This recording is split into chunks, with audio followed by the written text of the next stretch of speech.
بسم اللہ الرحمن الرحیم۔ بہن نے دوسرا یہ بتایا تھا، کویسچن کیا تھا کہ کہتے ہیں کہ عورتیں قبرستان نہ جائیں ورنہ مردوں کو بغیر کپڑوں کے نظر آتی ہیں، کیا یہ صحیح ہے؟ نہیں، بالکل غلط ہے، ایسا کچھ بھی نہیں ہے۔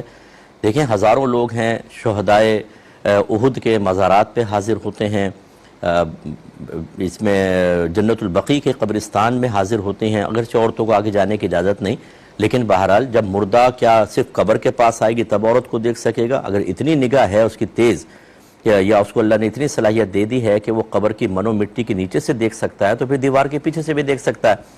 اسی طریقے سے جنت المعالی کا قبرستان ہے، اور اسی طرح کیا قبرستان میں جائے گا تو نظر آئے گا کہ قبرستان کے پاس سے کوئی عورت گزر رہی ہے، کیا وہ نظر نہیں آئے گی؟ اس کا مطلب ان عورتوں کو قبرستان کے پاس سے گزرنا نہیں چاہیے، بالکل غلط ہے۔ تو یہ اس طرح کی بے سروپا باتوں کو نہ عام کیا جائے۔ یہ ضرور ہے کہ فقہا نے فرمایا کہ پہلے نبی کریم صلی اللہ علیہ وسلم نے منع فرمایا تھا، پھر اجازت مرحمت فرمائی کہ میں نے پہلے تمہیں منع کیا تھا لیکن اب میں تمہیں زیارت قبور کی اجازت دیتا ہوں، کیونکہ اس سے نصیحت اور عبرت حاصل ہوتی ہے، اور یہ حکم مرد عورت دونوں کے لیے ہے۔ جو علماء منع کرتے ہیں وہ اس کا مطلب یہ ہے کہ بے پردہ عورت نکلے، وہاں جا کے جزا و فضا کرے گی، یا وہاں قبرستان ایسا ہو کہ تنہائی ہے، کچھ بدماش قسم کے لوگ خدا نہ خواستہ عزت کے مسائل کر دیں گے جیسے بعض جگہ دیکھا گیا ہے، یا وہاں اتنا رش ہے کہ عورتوں مردوں کا اختلاط ہے، ایسی جگہ پہ عورت کا صرف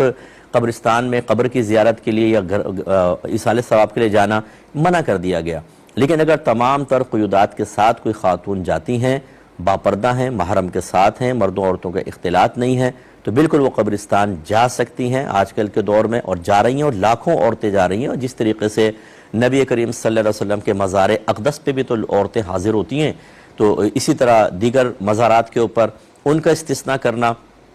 اور باقی مطلب قبرستان کی اجازت نہ دینا، یہ صحیح ضرورت کے تحت ہوگا جو علماء منع کرتے ہیں، اور وہ بالکل صحیح منع کر رہے ہیں، اس کا میں انکار نہیں کر رہا ہوں۔ لیکن اب جیسے بہت ساری عورتیں جاتی ہیں اپنے محارم کے ساتھ، والدین وغیرہ کی قبر ہیں، بچے کی قبر ہیں، اور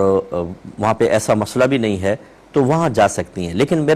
ہم یہ کہتے ہیں کہ قصد و ارادے کے ساتھ نہ جائیں، جیسے وہاں سے گزر رہے ہیں تو ٹھہر کے چلو ایصال ثواب بھی کر دیا، اور وہ بھی اس صورت میں کہ جب آپ وہاں قبر تک جاتے ہوئے قبروں کے اوپر چڑھ کے نہ جائیں، پھلانگ کے، مناسب نہیں، پھر دور سے اپنے باہر سے ایصال ثواب کر لیں۔ اور بہنوں کے لیے سب سے بہتر یہی ہوتا ہے کہ اپنے گھر پہ رہ کے کریں، کیونکہ جب عورتیں وہاں جاتی ہیں تو یہ اپنے آپ کو قابو میں نہیں رکھ پاتی، رو پڑتی ہیں، جزا و فضا کرتی ہیں، چیختی چلاتی ہیں بعض اوقات، تو یہ مناسب نہیں ہوتی چیزیں۔ تو ان تمام چیزوں کو ذرا ذہن میں رکھیے،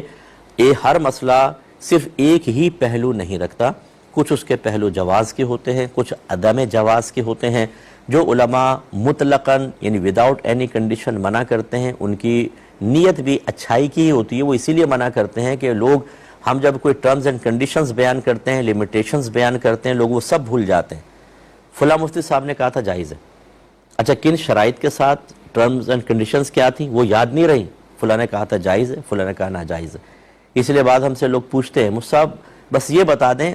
تفصیل نہیں چاہیے، جائز ہے کہ ناجائز؟ ارے بھائی، ایک دم ہر چیز جائز نہیں ہوتی ہے، ایک دم ہر چیز ناجائز نہیں ہوتی، کنڈیشن سے کچھ چیز جائز ہو جاتی ہے، کچھ ناجائز ہو جاتی ہے، اس لیے تفصیل جاننا بہت ضروری ہوتا ہے۔